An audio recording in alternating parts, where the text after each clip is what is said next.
Bueno, buenos días, tercero. Bueno, como les anticipé en el anterior video, les iba a mandar uno nuevo, ¿sí? Con un tema nuevo. Este tema se llama variedades lingüísticas, ¿sí? Da la situación actual que no podemos tener clases como lo veníamos haciendo, como ustedes conocen. Así que para no escribir un Word, no hacer un PowerPoint, me parece más didáctico que escuchen mi voz, que vean escrito cómo escribiría yo en la pizarra, ¿sí? No tengo una pizarra, entonces por eso no lo hago en una pizarra. Bueno, les cuento. El nuevo tema es variedades lingüísticas y tiene que ver con los diálogos, con las competencias comunicativas que veníamos dando, ¿sí? Ustedes se preguntarán, ¿qué es una variedad lingüística? Bueno, tiene que ver con la lengua natural, o sea, una lengua nativa. Por ejemplo, el castellano, ¿no? Nuestra lengua. Esa lengua tiene rasgos lingüísticos que pueden variar, ¿sí? Varían rasgos.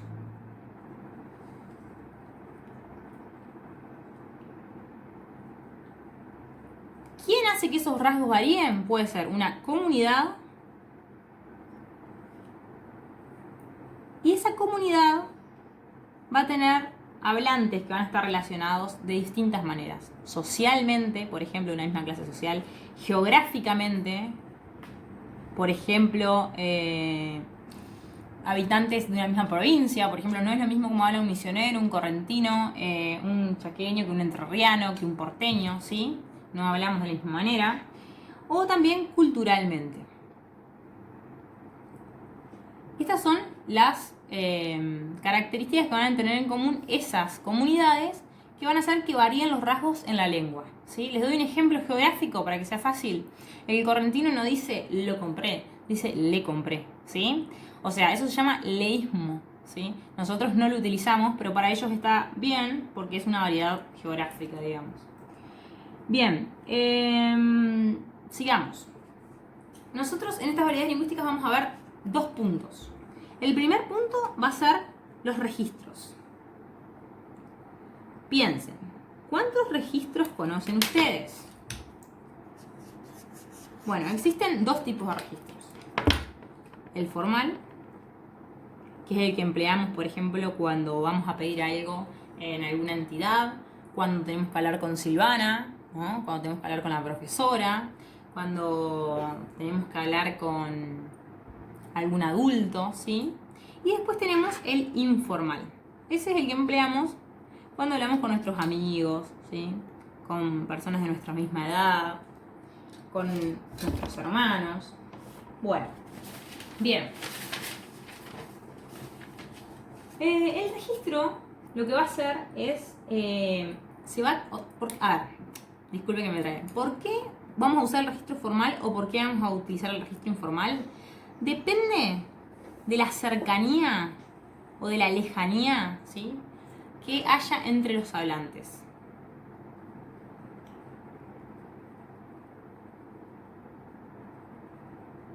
O sea, si yo le voy a hablar al presidente de la nación, salvo que sea mi tío, ¿sí?, no voy a poder decirle, che, ¿cómo andás?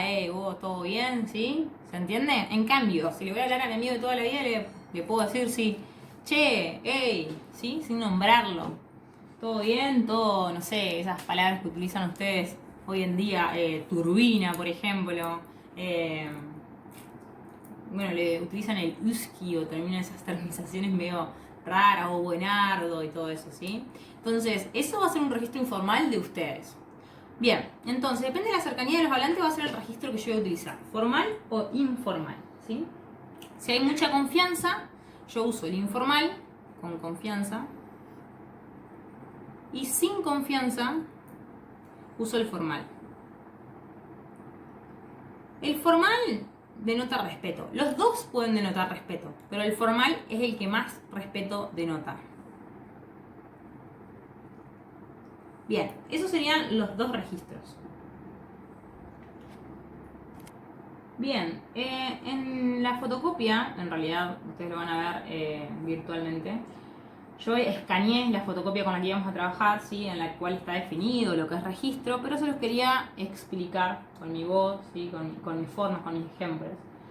Dice, en los siguientes textos 2, determinar lectos y registros lingüísticos fundamental a respuesta. Bueno, hay una actividad, ¿sí?, en la que ustedes van a tener que decir si es una hermana que está hablando, ¿sí?, con... no sé con quién está hablando, la verdad. Vamos a ver. Bueno, está hablando con otra persona. Y ustedes lo que tienen que decir es si el registro es formal o informal. Pero también les está pidiendo que marquen los lectos. Entonces vamos a otro tema. Tema 2. ¿Sí?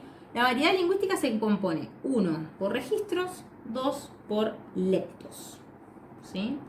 ¿Qué es un lecto? Justamente los lectos son los que hablábamos al principio. Estos, lo que varían según lo social, lo geográfico y lo cultural. ¿Sí? Esos son los lectos, esas variaciones. Va a haber diferentes tipos de lectos. Son las variaciones en la lengua, ¿sí? O sea, características específicas que van a tener ciertas comunidades, que van a compartir ciertas comunidades, pero que comunidades más lejanas no las van a compartir. Todo dentro de un mismo país, dentro de un mismo continente, o sea, dentro de una misma lengua, ¿sí? Bien, el primer lecto que nosotros vamos a ver es el dialecto. Ese es el primero, ¿sí? Bueno, este es el más fácil, porque depende del lugar en el que la persona se haya criado, ¿sí? Se relaciona mucho con lo territorial. Vamos a dar un ejemplo. Tanto las personas uruguayas como los argentinos hablan castellano, ¿no? Pero si habla un argentino y tiene que decir algo a unos jóvenes, les va a decir chicos, les va a decir gurises si es entrerriano, o gurí, les va a decir niños si es un poco más formal, ¿sí? Pero un uruguayo suele llamar a los niños botijo o botija, ¿sí? Para nosotros es completamente diferente, por eso les doy ese ejemplo de dialecto. Pero ustedes me pueden dar otros ejemplos de dialecto, como por ejemplo el que les di al principio, el le. Yo le compré, yo lo compré. Bueno, la calor es un ejemplo de dialecto también, ¿sí? En algunos lugares se lo utiliza. Bien, eso sería el primero, ¿sí? Después de dialecto vamos a tener sociolecto.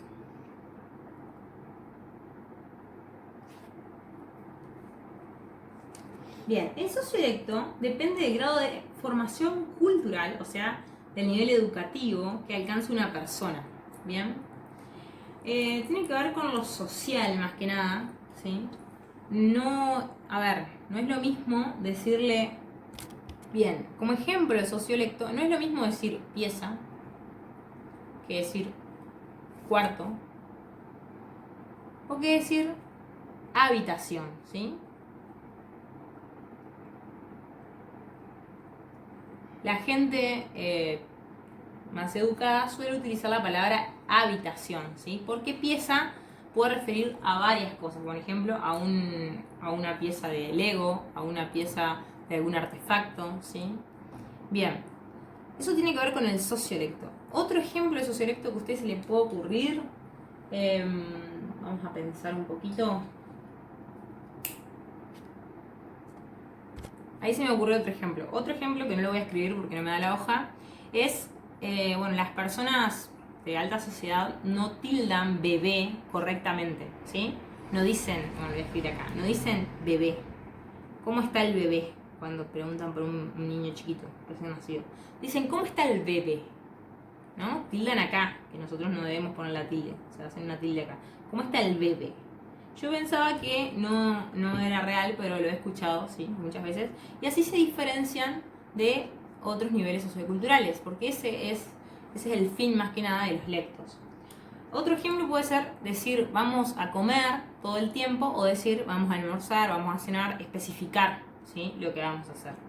Bien, después del dialecto y el sociolecto viene el cronolecto. Bien, el cronolecto, crono significa tiempo, depende de la edad del emisor, ¿no?, y del receptor. Depende de qué edad tengan, ¿sí? Por ejemplo, ustedes, si hablan con sus abuelos, como les decía hoy, pueden usar palabras que las usan ustedes todo el tiempo, como por ejemplo una frase que a mí no me gusta para nada, que significa de nazi, que es de nazi, quiere decir que está todo bien, ¿sí? Yo les expliqué mucho a los chicos del otro curso que todo lo mal que habían hecho los nazis y todo lo que había padecido el pueblo judío.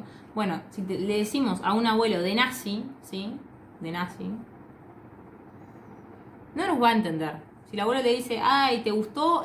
La abuela, por ejemplo, te dice, ay, ¿te gustó la torta que te hice? Vos le decís, de nazi, abuela. Va a decir, ¿de qué me está hablando este chico? ¿Sí? Se volvió loco, ¿no? Y si la abuela nos dice, por ejemplo,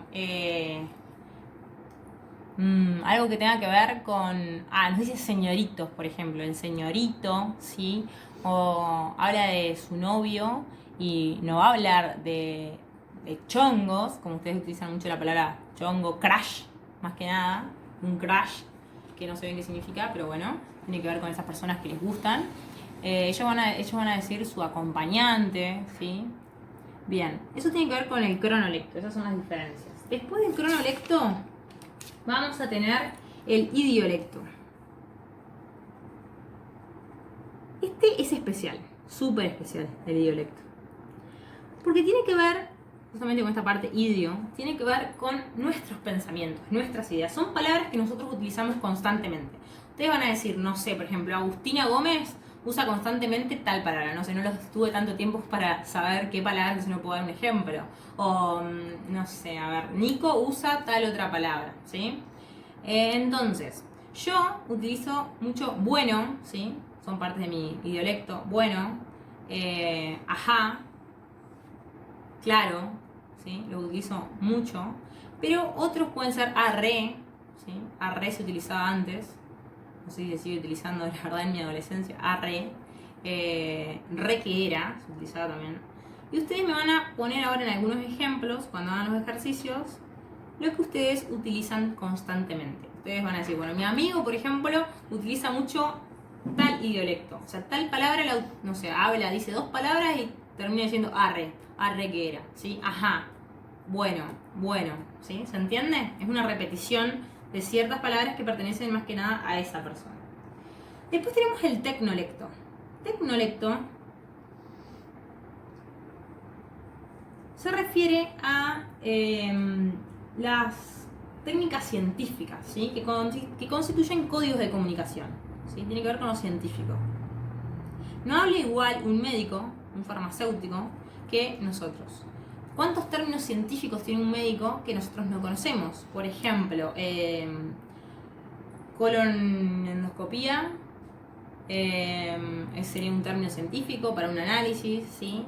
No le dicen análisis de sangre, no le dicen análisis de orina, tienen otros términos justamente. Hematograma, ¿sí? ¿De dónde viene la palabra hematograma? Vamos a ver. Para decir que es un análisis de sangre. Hemato es sangre en griego. Y grama es dibujo en griego. O sea, es un análisis de un dibujo de la sangre, ¿sí? Bien. Y así va a haber un montón. Por ejemplo, los de, además de científicos, ¿sí? Tenemos biólogos, además de médicos, que van a utilizar otros tipos. Ustedes lo sabrán, si sus padres son odontólogos, también van a hablar de otra manera, ¿sí? Para referirse a ciertas características de su profesión. Y después tenemos, por último, la jerga. La jerga es una variedad lingüística, ¿sí? Que la usan personas con características comunes por su o profesión o categoría social. También se la utiliza mucho, y nosotros vamos a reparar solo en eso, en las cárceles, ¿sí? En una cárcel se le dice gato a cierta persona, ustedes lo van a buscar, ¿sí? Después, bueno, hay muchas otras palabras que tienen un significado que no van a tener el mismo que nosotros. La yuta, por ejemplo. Bien, la gorra para llamar al policía, ¿sí? Entonces eso tiene que ver con jergas. Muchas veces las jergas también son dadas por las tribus urbanas. No sé si se acuerdan, pero antes, tal vez no se acuerdan porque eran bebitos. No sé si bebitos, pero existían los flowers, los emos y un montón de gente más. Ahora no sé en qué se dividen sus tribus realmente. Pero los emos utilizaban todo en color oscuro, palabras negativas, siempre estaban tristes. Y los flowers, colores sumamente fluo. Y bueno, ellos tenían como una forma de vestirse también particular. Y esas tribus urbanas tenían su forma de hablar, sus palabras específicas. Entonces vos lo escuchabas hablar y decían, ah, este es flower. Vos lo escuchabas hablar al otro y decían, ah, este es emo. ¿Se entiende? Bien. Eso, por ahora, ese es el tema nuevo. Variedades lingüísticas. Tenemos un lado de la hoja, donde se ve bien, sí, tenemos todo lo que eran registros. Y del otro lado de la hoja, que teníamos formal e informal, tenemos lo que eran los lectos. Y en los lectos teníamos dialecto, sociolecto, cronolecto, idiolecto, tecnolecto y jerga. Lo que yo les voy a pedir a ustedes, ¿sí?, después de haberles explicado todo el tema, es que me hagan todas las preguntas en la plataforma que sean necesarias. Eso primero. Que copien todo lo que yo copié, ¿sí? Segundo. Y que tengan la fotocopia que les voy a mandar, porque está aún más específico. La actividad que van a tener que hacer es escribir 2 diálogos en los que aparezcan 3 personas como mínimo. El primero debe tener un registro formal y el segundo un informal. Por ejemplo, en el primer diálogo, ustedes van a estar hablando con sus amigos y hablan de manera informal, con 2 amigos, ¿no? Y en el segundo diálogo justo lo llamó la profe y lo llamó la directora, por ejemplo. Y ahí van a tener que usar registro formal. Y por otro lado van a tener que realizar 5 diálogos diferentes en el que cada uno se evidencie un lecto diferente. Por ejemplo, en un diálogo veo la diferencia de cronolecto. El abuelo, la abuela, el tío, la tía mayor que habla con un niño que por ahí habla con un dialecto medio neutro, dice voy a buscar el emparedado en la nevera, ¿sí? En otro diálogo van a usar el tecnolecto y se encuentran con un médico que les habla de hematograma a un adolescente que no tiene ni idea de lo que significa, por ejemplo. No usen mis ejemplos. Después utilizan la jerga, se encuentran en la cárcel o con alguna tribu urbana, ¿sí? Por otro lado, el idiolecto, están hablando con algún compañero y ese compañero tiene mucha muletilla, o sea, dice mucho una palabra. Y el dialecto y el sociolecto. El dialecto es más fácil porque estamos hablando con alguien de otro lugar, ¿sí? Y está utilizando palabras que nosotros no entendemos. Por ejemplo, puede ser mexicano también, que habla en español, ¿sí?